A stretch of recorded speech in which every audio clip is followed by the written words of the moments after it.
kittens, it's Sugar. It's Monday, 17th or something like that. I'm not really sure what day it is. I know it's Monday. I woke up like fairly early-ish for me. I don't know, 1 or 2 in the afternoon, and edited video. And then while that edited video, and while that rendered for a while, I'm just now getting up, working on like July 2nd and 3rd's vlog footage. So I'm like 2 weeks behind at this point. But that's okay. I'm okay with that. At least there's going to be footage. I don't know when I'm going to be able to post a like regular YouTube video outside of a vlog video, but I'm just going to keep doing what I'm doing, and you guys seem to like it. You guys actually seem to like the vlogs more than like my regular sit down videos, and these are a lot easier to do. So if you guys are happy, that's all that matters. There's Newbie. Hi, Newbie. Hi, Newbie. Newbie noobs. Newbie noobs. Oh, I'm reading a book. This is what happens when I clean. I lose stuff. Oh, there it is. So I started reading Priestess by Richardson. This is a biography of Dion Fortune. Your love is painful because you are fat with claws. I love you too. So I've been reading that. I picked that up last Thursday. I was scheduled off. I'm supposed to work every Thursday, but I was scheduled off, and Rocky was already off because we were supposed to be out of town, and then ended up not going. So I just went ahead and took the day, and we went to Mystic Valley, Pathways, and a few other places.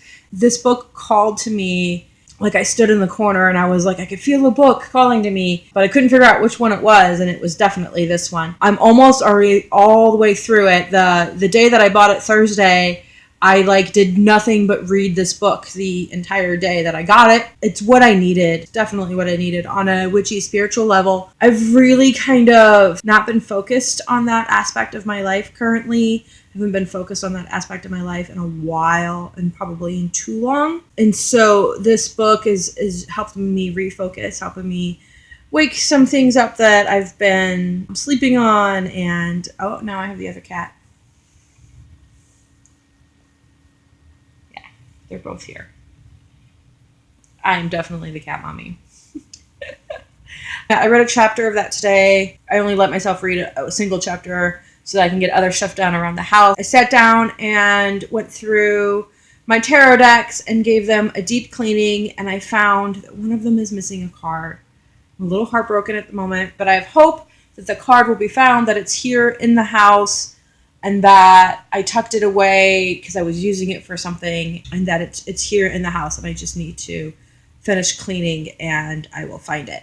So right now I'm doing a really deep cleans in my living room space. I'm rearranging the furniture a little bit, and we pulled the couch out, vacuumed underneath the couch and in the couch, and really just cleaning this front room because this is where we spend all of our time. I've been burning sage all day, and you know what? I feel wonderful. I needed this. I needed to be burning. I needed to deep clean my house, and I needed to burn some heavy duty sage, get all of the kind of the residue, the psychic residue of stress and all of that. I hadn't done that in a while, and it really, really needed it. That's kind of what I'm working on today. I'm hoping that card turns up. I have no idea when it went missing. That deck hasn't left the house in a very, very long time, so it's got to be here. And also explains why I've been kind of not wanting to do tarot readings recently, because that deck's been missing the card. I have other decks, and I've been actually using my other decks more. I have a Rider-Waite deck that was given to me, and I've been using that, the traditional Rider-Waite deck. I've been using that now for the last 6 months. I've been using that more than anything else, and it might be the reason why is because this deck's been missing its card. I hope it turns up. I really, really do. If not, I'm just gonna I'll replace the deck. I'll buy the same deck over again, or another printing of the same deck. Most definitely, because I absolutely love this deck and I read with it all the time. It's got to be here. It's got to be here. It's just tucked away somewhere. got to be here. There's no way that it's not here. Alrighty, we're just keeping it pretty chill. Rocky's ran to the grocery store. I'm cleaning in the living room. He's gonna clean in the kitchen when he gets back. So we're just having a chill day, doing chores.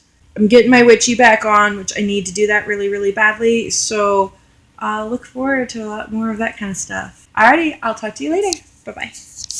Hey kittens, it's Sugar. Today is Tuesday. I've got about 10 minutes before I have to run into work. So I made it on time. Yay for adulting! I don't think anything's happened. I just woke up. Rocky mowed the lawn. Like nothing interesting is going on. Hey kittens, it's Sugar. Today is Wednesday.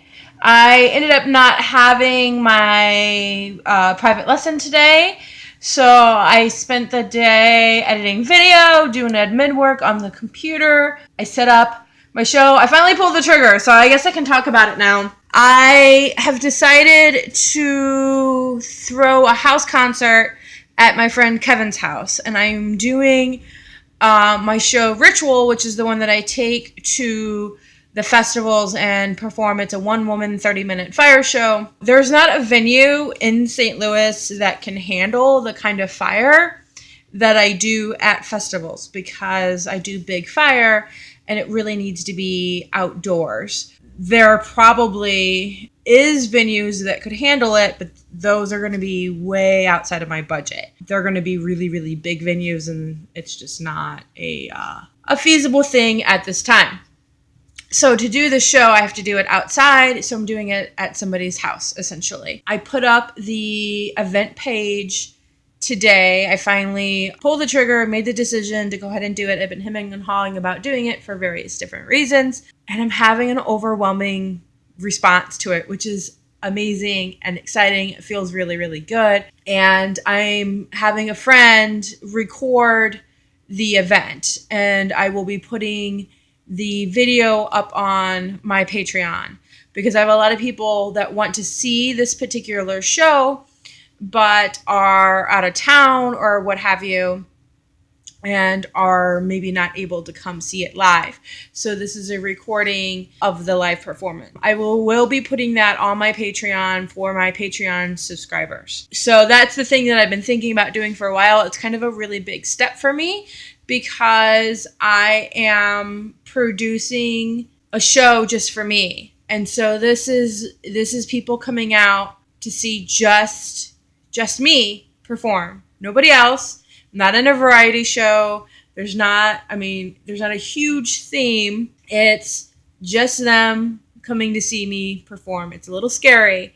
I'm not going to lie. It's a little scary. It's really going to show. It's going to show if I can pull this off or not, Next level stuff here. This is next level stuff to know that, 30 to maybe 100 people are going to come to a show just to see me perform. That's pretty scary. That's pretty scary. So the cool thing is I'm doing it at a friend's house so that I'm doing it at Kevin's house. The other cool thing is that I don't have to pay other people to come perform. So if nobody shows up, I'm not out any money, which is kind of nice. If you're producing, say a traditional burlesque show, you have to hire other people. And then if nobody comes, you still have to pay those people out of your pocket. And, even if you're working for door, typically as the producer, you still pay people out of pocket and then you're just out of money. It just means that you're going to be giving them less than what they expect, I guess. That's been my experience as a producer, as I always paid people out of pocket. And I watched a documentary on Netflix. It's available on Netflix right now. Burlesque. It's a troupe. I can't remember. It follows a single troupe in Portland, Oregon. And it's interesting because everybody in that documentary talks about how they don't do burlesque for the money. They're not making any money off of burlesque. And in fact, they're in the hole or in the red when it comes to burlesque because they spend more on burlesque than they ever make off of it. And that is so true. Why I've pulled back on burlesque, because while I love performing burlesque, my business mind is this just isn't, it's not worth being your only medium, your only outlet. There's no potential for growth here. There really isn't. You have to put so much into it and you get so little out of it, and it just isn't worth it. So that's why I pulled back a lot on the burlesque, and I really like this new direction that I'm going in with these like fire theater shows that are burlesque. There is burlesque in them, but it's not the traditional, I'm going to spend $5,000 on Swarovski rhinestones on a costume and then get paid $50 for an act. Like it's not like that at all. It's totally different. It's totally something that's unique.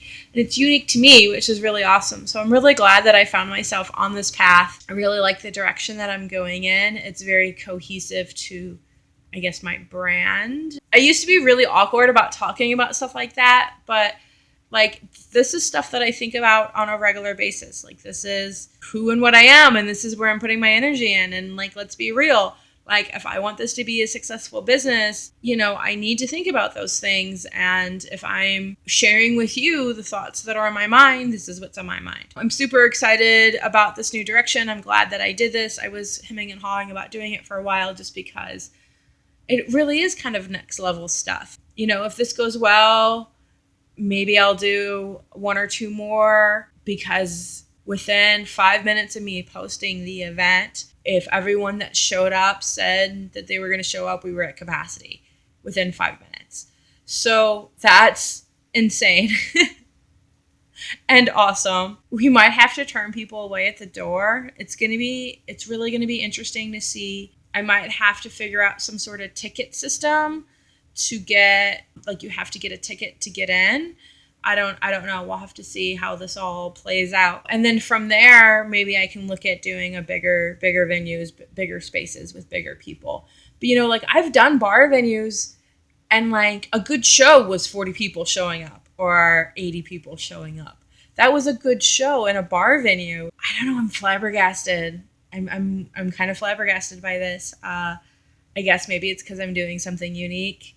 And everybody likes the thing that's new and unique and different. Baby steps. We're going to do this first. We're going to see where this leads, and we'll take it from there on where that's going to go. So, but again, there is going to be video.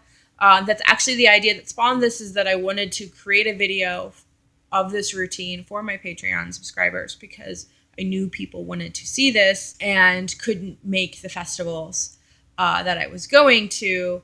So I wanted to create this as like a reward or like a little benefit of being part of our Patreon. Wanted to create the video first. And then I realized the video is not going to be good if there's not an audience there, because I feed off the audience when I'm performing. So if it's just me in front of a camera, the footage isn't going to be as good. Like, I need people there to perform to or perform for. And so it was like, okay, well, we should have people there. And then we're like, well, if we're going to have people there, we should have it be kind of an open invite concert thing. And it's growing pretty fast, which is pretty cool.